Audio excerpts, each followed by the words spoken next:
قل هل يستوي الذين يعلمون والذين لا يعلمون إنما يتذكر أولو الألباب. أشهد أن لا إله إلا الله.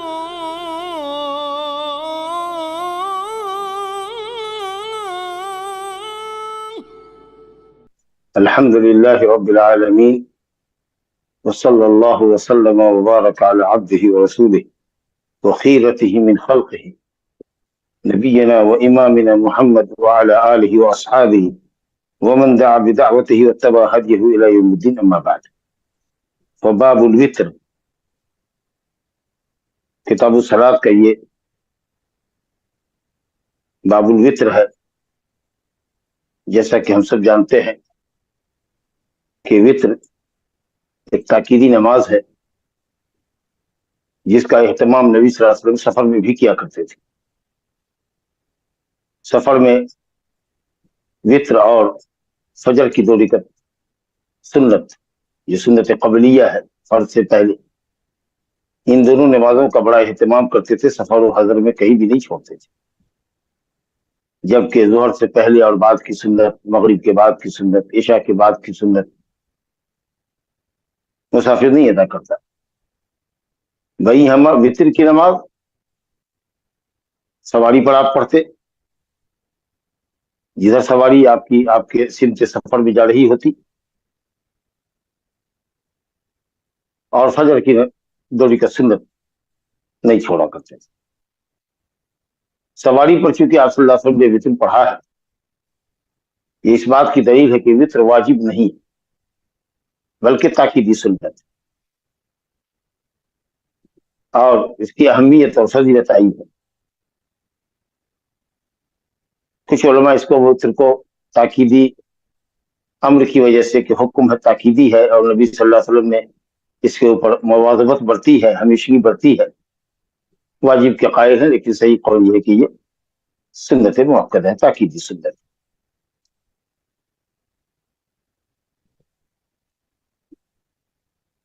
وتر کے تعلق سے مسائل کچھ آئیں گے، اور جو مسائل کور نہیں ہو سکے باب کی حدیث میں تو انشاءاللہ تعالیٰ وہ سوال جواب کے اندر کور ہوگا. پہلی حدیث ہماری اس باب میں ہے، وہ عبداللہ بن عمر رضی اللہ عنہما سے مروی ہے. کہتے ہیں سأل رجل النبی صلی اللہ علیہ وسلم وهو على المنبر ما ترى في صلاة الليل قال مثنى مثنى فإذا خشي أحدكم الصبح صلى واحدة فأوترت له ما صلى وأنه كان يقول جعلوا آخر صلاتكم بالليل وترا. صحیحین کی روایت ہے. عبداللہ بن عمر رضی اللہ عنہ فرماتے ہیں کہ ایک شخص نے نبی صلی اللہ علیہ وسلم سے درا حالے کہ آپ منبر پر تھے سوال کیا. سائل کون تھا معلوم نہیں، اور سائل کا نام جاننے میں بہت تکلف کرنے کی بھی ضرورت نہیں، کوئی بھی رہا ہو، بہرحال صحابی ہے. اصل مسئلہ سے مطلب ہے کہ اس شخص نے نبی صلی اللہ علیہ وسلم سے پوچھا جب آپ برسرے منبر سے خطبہ دے رہے تھے. اس سے معلوم یہ ہوا کہ خطیب سے سامعین میں سے کوئی شخص ایسا کوئی سوال کر سکتا ہے جس کی اسے حاجت ہو اور مصلحت ہو. بہت زیادہ غیر ضروری سوال خطبے کی حالت میں خطیب کو نہیں کرنا چاہیے، خطیب سے نہیں کرنا چاہیے، تاکہ خطبے سے وہ مشغول نہ ہو. لیکن اگر کوئی ضروری مسئلہ ہے اور مصلحت سائل کی بھی ہے اور حاضرین کی بھی ہے تو وہ خطیب سے سوال کر سکتا ہے. جیسا کہ ہم جانتے ہیں کہ ایک شخص آیا، صحیحین کی وہ بھی روایت ہے، اور اس نے کہا یا رسول اللہ، قحط سالی کی وجہ سے جان و مال لوگوں کے ہلاک ہو رہے ہیں، آپ اللہ تعالیٰ سے دعا کر دیجیے بارش. اب ظاہر ہے کہ یہ ایسی درخواست ہے جس میں سب کا فائدہ ہے. پھر اگلے ہفتے تک بارش ہوتی رہی تو وہی سائل یا دوسرا غالب گمان یہ کہ وہی رہا ہوگا. پھر وہ اسی مسجد کے دروازے سے داخل ہوا اور کہا یا رسول اللہ اب دعا کر دیجیے کہ بارش کا سلسلہ رک جائے، کیونکہ اب کثرت بارش کی وجہ سے ہلاکت ہو رہی ہے۔ بہرحال اس نے بھی سوال کیا، یہاں بھی ایک شخص نے سوال کیا، نبی صلی اللہ علیہ وسلم ممبر پر خطبہ دے رہے ہیں۔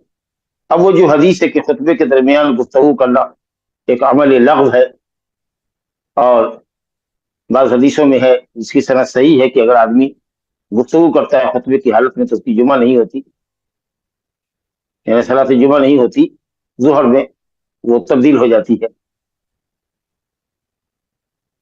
تو اس کا مطلب یہ ہے کہ لوگوں کی آپس کی گفتگو جائز نہیں ہے خطبے کی حالت میں، جیسا کہ حدیث میں واضح ہے اذا قلت لصاحبک انصت والامام یخطب، جب تم اپنے کسی ساتھی سے کہو، یعنی حاضرین ایک دوسرے سے کہے انصت چپ رہو، خطبے کے درمیان وہ گفتگو کر رہا ہے تو کسی تیسرے نے اس کو ٹوکا منع کیا کہ چپ رہو خطبہ ہو رہا ہے،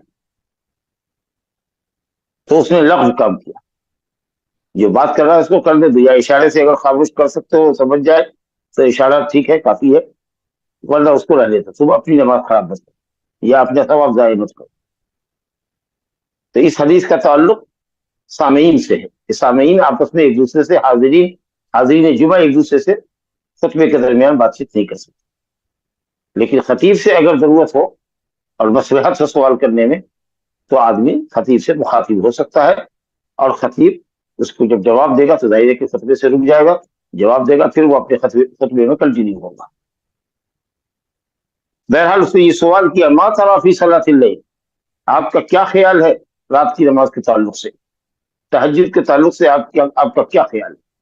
شرعی معاملے میں اگر کوئی کہے کہ کیا شرعی معاملے میں تہجد کا مسئلہ، نماز کا مسئلہ، وتر کا مسئلہ شرعی مسئلہ ہے، اس میں وہ نبی صلی اللہ علیہ وسلم کا خیال دریافت کر رہے ہیں، کیا نبی صلی اللہ علیہ وسلم شرعی معاملے میں اپنی رائے دے سکتے ہیں؟ تو اس کا جواب یہ ہے کہ نبی صلی اللہ علیہ وسلم رائے دے سکتے ہیں۔ انا انزلنا الیک الکتاب بالحق لتحکم بین الناس بما اراک اللہ، اللہ جو سجھائے اس کے مطابق اے نبی لوگوں کے درمیان آپ فیصلہ کر دیجیے۔ نبی صلی اللہ علیہ وسلم دین کے معاملے میں جب بھی کچھ بولتے ہیں تو وہ ان کا خود کا کہا ہوا نہیں ہوتا ہے، اللہ کا فرمودہ ہوتا ہے، اسی وہ وحی ہے، سنت ہے۔ اور اگر آپ نے اپنے اجتہاد سے بھی کہا ہو اور اللہ تعالیٰ نے اس اجتہاد پر آپ کو باقی رکھا ہو، آپ کی رائے کی تردید میں آیت نہ اتری ہو، تو اس کا مطلب یہ کہ اللہ تعالیٰ نے اس کو ثابت رکھا۔ اس لیے ہم جانتے ہیں کہ حدیث کی قسموں میں سے ایک قسم ہے حدیث تقریری، سنت تقریری، کہ جو عمل آپ کے موجودگی میں کیا جائے یا آپ کے غائبانے میں کیا جائے، اس کی خبر آپ کو ملے اور آپ خاموش رہ جائیں تو وہ بھی سنت ہے۔ تو بہرحال نبی صلی اللہ علیہ وسلم کی رائے تو وہی الہی کی قسم ہے، یا پھر اگر وہ اجتہادی معاملہ ہے اور اللہ نے اس کو ثابت آپ کو رکھا ہے تو پھر اس کے بعد وہ شرعی معاملہ ہو جاتا ہے۔ تو کیا خیال ہے آپ کا صلاۃ اللیل کے بارے میں؟ تو آپ نے فرمایا مسنا رات کی نماز دو رکعت، مسنا یعنی اسنتین، دو رکعت پر سلام پھر، 4 رکعت ایک سلام سے نہیں پڑھ سکتے، دو رکعت پر، 2 رکعت پر سلام پھر۔ فَإِذَا خَشِيَ أَحَدُكُمُ الصُّبْحَ، اور جب تم میں کسی کو صبح صادق کے طلوع ہونے کا خوف معلوم ہو، لگے کہ اب صبح صادق ہونے والی ہے، تو ایک رکعت نماز وتر کی پڑھ لو، جو تمہاری پڑھی ہوئی نمازوں کے لیے وتر بن جائے گی، یا پڑھی نمازوں کو وتر کر دے گی، یعنی نماز کو وتر پہ ختم کرنا ہے، طاقت پہ ختم کرنا ہے۔ فَأَوْتَرَتْ لَهُ مَا قَدْ صَلَّى، ایک رکعت پڑھ لو۔ اس کا یہ مطلب نہیں کہ دو رکعت پڑھ کے آیا ہو تو ایک رکعت وتر پڑھے گا، ایک رکعت وتر بھی پڑھ سکتا ہے، اگر کسی نے سنت موقدہ ادا کی عشاء کے بعد اور ایک رکعت پڑھے گا تو بھی حدیث ہے من اراد ان یوتر بخمس یفعل من اراد ان یوتر بثلاث ومن اراد ان یوتر بواحد فليفعل۔ کسی کو اگر 5 رکعت وتر پڑھنی ہے تو پڑھے، کسی کو 3 رکعت پڑھنی ہے تو وہ پڑھے، کسی کو 1 رکعت پڑھنی ہے تو وہ پڑھے، ضروری نہیں ہے کہ وتر 3 رکعت ہی پڑھے، 5 رکعت ہی پڑھے۔ حضرت معاویہ رضی اللہ عنہ 1 رکعت وتر پڑھا کرتے تھے، حضرت ابن عباس سے پوچھا گیا تو کہا کہ کچھ نہ کہو، معاویہ فقیہ ہے۔ بہرحال یہ کہا یہ جا رہا ہے کہ ایک آدمی نماز پڑھ رہا ہے اور اندیشہ ہے کہ صبح صادق ہو جائے گی تو بہرحال اس کو وطر پڑھ کے اپنی نماز کو اسٹاپ کرنا ہے، کیونکہ صبح صادق ہو جائے گی تو وطر کا وقت ختم ہو جائے گا اور اس کا وقت فوت ہو جائے گا۔ اور اگر کوئی شخص اب اپنا وظیفہ پورا کرنا چاہتا ہے تو وظیفے کی حیثیت سے وہ دن میں جفت رکعتیں پڑھے گا، اگر 11 پڑھتا تھا تو 12 پڑھے گا، 13 پڑھتا تھا تو 14 پڑھے گا، 3 رکعت وتر پڑھتا تھا تو دو سلام سے 2 رکعت پر سلام پھر کے 4 رکعت پڑھے گا۔ حضرت عائشہ رضی اللہ عنہ کی روایت مسلم میں کہ نبی صلی اللہ علیہ وسلم کان اذا غلبہ نوم صلی اثنتین سنتین عشر رکعت، نبی صلی اللہ علیہ وسلم کو کبھی اگر نیند غالب آتی یا کوئی تکلیف درد بخار ہوتا جس کی وجہ سے آپ رات میں جگ نہیں پاتے تو آپ اپنے رات کے وظیفے کو دن میں کرتے اور 12 رکعت پڑھتے، جبکہ 11 رکعت رات میں پڑھنے کی آپ کی عادت۔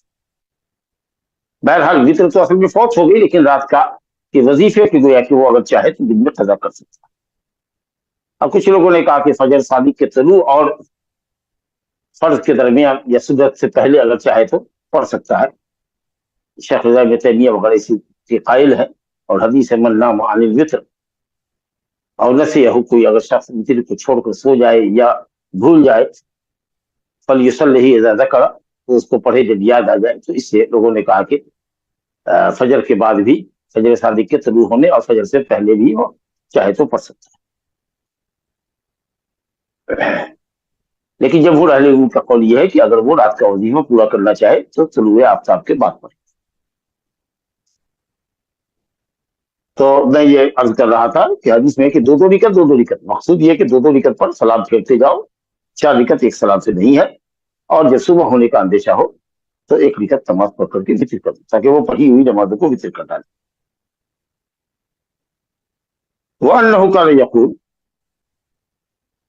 اور آپ صلی اللہ علیہ وسلم یہ فرماتے تھے اجعلوا آخر صلاتکم باللیل وطرا، اپنی رات کی نماز کی آخری نماز، رات میں پڑھی جانے والی نماز کی کا اختتام اور انتہا وطر پر کرو، یعنی آخری نماز تمہاری وطر ہونی چاہیے۔ اگر تہجد نہیں پڑھتے ہو تو عشاء کے بعد سنت موقتہ کے بعد وطر پڑھ لو، تاکہ یہی تمہاری رات کی نماز آخری ہو جائے، کیونکہ آپ صبح میں اٹھو گے فجر کے بعد، اذان کے بعد، صبح صادق کے بعد۔ یا اگر تہجد گزار ہو تو پھر عشاء کے بعد سے وطر نہ پڑھو، بلکہ اس کو رہنے دو آخری لیل۔ اس کا یہ مطلب نہیں ہے کہ اگر کوئی وطر اول لیل میں پڑھ لے اور پھر اگر وہ جگے اور اس کو 2-4 رکعت پڑھنے کی طرف طبیعت راغب اور مائل ہو تو وہ وطر نہیں پڑھ سکتا، کیونکہ اس میں منع نہیں ہے کہ وطر کے بعد کوئی نماز نہیں پڑھ سکتے۔ اس میں اس بات کی ہدایت ہے یا ترغیب ہے یا ارشاد ہے، رہنمائی ہے کہ اگر کوئی شخص رات میں نماز پڑھتا ہے تو آخری نماز اس کی وطر ہونی چاہیے، خاص تہجد سے پہلے پڑھے جس کو جگنے کی عادت نہ ہو، اور جو جگتا ہے اور ہمیشہ تہجد پڑھتا ہے تو وہ اس کو عقید کے لیے موقوف رکھے۔ اور نبی صلی اللہ علیہ وسلم کے عمل سے بھی ثابت ہے کہ آپ جب وطر سے فارغ ہو جاتے تو بیٹھ کر کے آپ 2 رکعت نماز پڑھتے۔ تو اس لیے وطر اگر پڑھ لیا ہے تو کچھ لوگ جو کہتے ہیں کہ 1 رکعت اور پڑھ کر کے اس کو جوڑا کر لے اور وطر کو ختم کر دے، پھر اس کے بعد جتنی سنت اللہ توفیق دے پڑھے اور پھر آخر میں وطر پڑھے، یہ نہ دلیل سے ثابت ہے اور نہ ہی غور و فکر اور عقل و فکر سے ثابت ہے۔ اس سلسلے میں کوئی دلیل ایسی نہیں آئی ہے کہ کوئی شخص 1 رکعت نماز پڑھ چکا ہو یا 3 رکعت وطر کی نیت سے پڑھ چکا ہو اور بعد میں وہ تہجد پڑھنا چاہتا ہے یا جگ گیا ہے تو کچھ نمازیں پڑھنا چاہتا ہے تو اپنی وطر کو وہ جفت کر دے، شفا کر دے، جوڑا کر دے، طاق عدد کو جفت کر دے اور پھر اس کے بعد سنت پڑھے یا 2 بار وطر پڑھے، ایسی کوئی حدیث نہیں۔ پھر عقل اور فکر کے بھی خلاف ہے کہ عشاء کے بعد اس نے 3 رکعت وطر پڑھی تھی یا 1 رکعت وطر پڑھی تھی، گھنٹوں کے بعد اس درمیان اس کا وضو بھی ٹوٹا، بہت ممکن ہے کہ بیوی سے اس نے ہم بستری بھی کی ہوگی، غسل کر کے اب وہ مصلے پر آیا ہے تو پہلی پڑھی ہوئی ایک نماز کے اوپر وہ بنا ڈال رہا ہے 1 رکعت اور پڑھ کر کے، اس کو اور وہ جو گھنٹوں پہلے پڑھی گئی ہے نماز، تو دونوں کو کمبائنڈ کر کے وہ گویا کہ اس کو جفت کر رہا ہے۔ تو اس کی کوئی ضرورت نہیں، وطر ہو چکی ہے آپ کی، اب آپ کو جتنی توفیق ہو پڑھیے اور پھر دوبارہ وطر پڑھنے کی ضرورت نہیں ہے۔ حدیث ہے لا وطران فی لیلہ، ایک رات میں 2 مرتبہ وطر نہیں۔ چلیے صاحب، یہ حدیث آپ کے سامنے ہوئی۔ اب یہ دوسری حدیث ہے اس باب میں، حضرت عائشہ رضی اللہ عنہا سے مروی ہے، کہتی ہے من کل لیل قد اوتر رسول اللہ صلی اللہ علیہ وسلم من اول اللیل واوسطہ واخرہ، نبی کریم صلی اللہ علیہ وسلم رات کے ہر حصے میں وطر پڑھتے تھے، کبھی تو اول لیل میں پڑھ لیتے تھے، کبھی اوسط لیل میں پڑھ لیتے تھے، کبھی آخری لیل میں پڑھتے تھے۔ وانتہا وطرہ الی السحر، لیکن اتنی بات ہے کہ صبح صادق ہونے تک، سحر سے مراد صبح صادق ہونے سے پہلے پہلے آپ اپنی وطر پڑھ لیا کرتے تھے۔ تو یہی آپ کا معمول ہے۔ تو آپ اول لیل میں بھی پڑھ سکتے ہیں، اور اگر آپ نے الارم لگا دیا ہے کہ صاحب ٹھیک ہے، یا عشاء کے بعد کچھ ورک کر رہے ہیں آپ، اور آپ کو اندازہ ہے کہ وہ آپ 11 بجے تک جگیں گے، تو چلیے 11 بجے وطر پڑھ لیں گے۔ اور اگر آپ کی عادت ہے ماشاء اللہ کہ آپ قیام اللیل کرتے ہیں، تہجد کے لیے اٹھتے ہیں، پھر اس وقت پڑھیے، آخری لیل میں پڑھیے، جب جیسی سہولت جس کے ہو وہ پڑھ سکتا ہے، لیکن آخری نماز کی حیثیت سے اس کو پڑھیے۔ یہ الگ بات ہے کہ کبھی آپ کو اللہ توفیق دے اور وطر پڑھنے کے بعد بھی آپ کو کچھ نماز پڑھنے کی توفیق حاصل ہو جائے، تو جیسا کہ میں نے عرض کیا کہ وطر کو دوبارہ پڑھنے کی ضرورت نہیں ہے، یا وطر کو جوڑا کرنے کی ضرورت نہیں، جیسا کہ آپ نے سنا۔ ایک بات کی طرف اشارہ کرنا مناسب ہے کہ آپ صلی اللہ علیہ وسلم صلاۃ اللیل مثنا مثنا کہا، دو رکعت پر دو رکعت پر دو رکعت پر سلام پھیرو، لیکن کتنی رکعت ہونی چاہیے عبداللہ بن عمر کی حدیث کے اندر موجود نہیں ہے۔ البتہ جیسا کہ ہم سب جانتے ہیں کہ اما عائشہ رضی اللہ عنہ کی روایت ہے صحیح بخاری اور مسلم میں کہ ما کان یزید فی رمضان ولا فی غیرہ علی 11 رکعت، نبی صلی اللہ علیہ وسلم رمضان یا غیر رمضان میں 11 رکعت سے زیادہ نہیں پڑھتے تھے، اور کبھی حدیث آئے گی کہ نبی صلی اللہ علیہ وسلم 13 رکعت پڑھا کرتے تھے۔ تو یہ آپ کے معمولات تھے۔ تو بہتر یہ ہے کہ آدمی ان رکعتوں پر اکتفا کرے، لیکن اگر کبھی اس سے زیادہ بھی پڑھنے کی رغبت ہو تو انشاءاللہ کوئی حرج کی بات نہیں ہے، کیونکہ ویسے بھی نبی صلی اللہ علیہ وسلم کی نماز بہت لمبی ہوتی تھی، قیام رکوع سجدہ آپ کا بڑا لمبا ہوا کرتا تھا۔ اگر چھوٹی چھوٹی نماز پڑھ رہا ہے، چھوٹی رکعتوں کے ساتھ، آیات کے ساتھ چھوٹی قرأت کر رہا ہے، اور طبیعت کا میلان ہے، تو انشاءاللہ تعالیٰ بلا تحدید رکعت اگر چاہے کچھ پڑھنا تو 11 رکعت سے زیادہ بھی انشاءاللہ تعالیٰ پڑھے گا۔ اور ہمارے قدیم علماء اہل حدیث بر صغیر میں بھی اس کا فتویٰ دیتے رہے کہ بھئی مسنون تعداد تو نہیں ہے 11 رکعت سے زیادہ یا 13 رکعت سے زیادہ، لیکن یہ ہے کہ صاحب ایسا بھی نہیں کہ اگر کوئی 11 یا 13 سے زیادہ پڑھتا ہے تو وہ بدعتی ہے یا بدعت کا ارتکاب کرتا ہے، واللہ تعالیٰ اعلم۔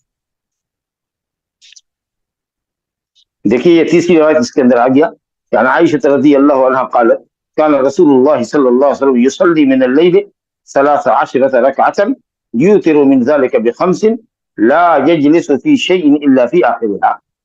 عائشہ رضی اللہ عنہ سے روایت ہے، کہتی ہے كان رسول الله صلى الله عليه وسلم يصلي، کانا پہلے بھی بتا چکے کہ پھر مضارع پر آتا ہے تو غالباً وہ دمام اور استمرار پر دراز کرتا ہے، غالباً پھر غالب ایسا ہوتا ہے، لیکن کبھی کبھی وہ دمام پر دراز بھی نہیں کرتا، جیسے کہ خود ہی حدیث میں حضرت عائشہ رضی اللہ عنہ کہتی ہے کہ نبی صلی اللہ علیہ وسلم پڑھا کرتے تھے من اللیل اے فی اللیل، یا من بیانیہ ہے، کب پڑھتے تھے؟ یعنی رات میں، تو رات میں 13 رکعت نماز پڑھا کرتے تھے، جبکہ خود اما عائشہ رضی اللہ عنہ کی مشہور روایت ہے کہ نبی صلی اللہ علیہ وسلم 11 رکعت سے زیادہ رمضان ہو یا غیر رمضان ہو نہیں پڑھا کرتے تھے۔ تو ابھی دونوں روایت میں تطبیق یہ ہے کہ کبھی 11 پر، اکثر اوقات 11 پڑھتے تھے، اور کبھی کبھار 13 بھی پڑھتے تھے، جیسا کہ میمونہ رضی اللہ عنہ کی حدیث میں بھی ہے، ابن عباس سے مروی ہے، جب وہ حضرت میمونہ کے گھر گئے تھے نبی صلی اللہ علیہ وسلم کے تہجد تو دیکھنے کے لیے، اور خود بھی جماعت میں شریک ہوئے نبی صلی اللہ علیہ وسلم کے ساتھ، تو اس میں ہے کہ 13 رکعت آپ نے پڑھی۔ تو کبھی ایسا ہو سکتا ہے، یا یہ کہہ لیجیے کہ نبی صلی اللہ علیہ وسلم سو کر جب بیدار ہوتے تو طبیعت کو نماز کی طرف، تہجد کی طرف راغب کرنے کے لیے 2 ہلکی رکعت نماز پڑھا کرتے تھے پہلے، اور اس کے بعد پھر لمبا قیام کیا کرتے تھے۔ اس طریقے سے آپ 11 رکعت پورا کرتے تھے۔ تو اگر یہ تہجد سے پہلے ہلکی 2 رکعت، جو کہ وہ بھی قیام اللیل ہی کا حصہ ہے، اس کو اگر شامل کر لیا جائے تو 13 رکعت ہوتا ہے۔ اور لمبی نماز ایک طرح کی جو ہوتی ہے، جس سے لمبا قیام، لمبا رکوع، لمبا سجدہ ہوتا ہے، وہ 10 رکعت ہوتا ہے، 2 رکعت پر سلام پھیرتے اور 1 رکعت آپ آخر میں وتر پڑھتے۔ تو اس طریقے سے تطبیق ہو جاتی ہے دونوں حدیث کے طرف۔ بہرحال کہتی ہے کہ 13 رکعت پڑھا کرتے تھے، یوں 13 من ذالک ب5، اس میں 5 رکعت وتر کی نیت سے پڑھتے، یا 8 رکعت، 2 رکعت پر 4 سلام سے 8 رکعت کرتے، اور 5 رکعت نماز وَيُوتِرُ مِنْ ذَلِكَ بِخَمْسٍ، 5 رکعت نماز آپ وتر پڑھا کرتے تھے۔ لا يجلس فی شیء الا فی آخرہ، آپ 5 رکعت کے بالکل اخیر میں تشہد بیٹھا کرتے تھے۔ اس کا مطلب یہ ہوا کہ آدمی 3 رکعت بھی ایک سلام سے پڑھ سکتا ہے، 1 رکعت تو ظاہر ہے کہ ایک سلام ہی سے پڑھے گا، 3 رکعت بھی ایک سلام سے پڑھ سکتا ہے، 5 رکعت بھی ایک سلام سے پڑھ سکتا ہے۔ روایتوں میں کہ 7 رکعت بھی اگر کوئی چاہے تو ایک سلام سے پڑھ سکتا ہے،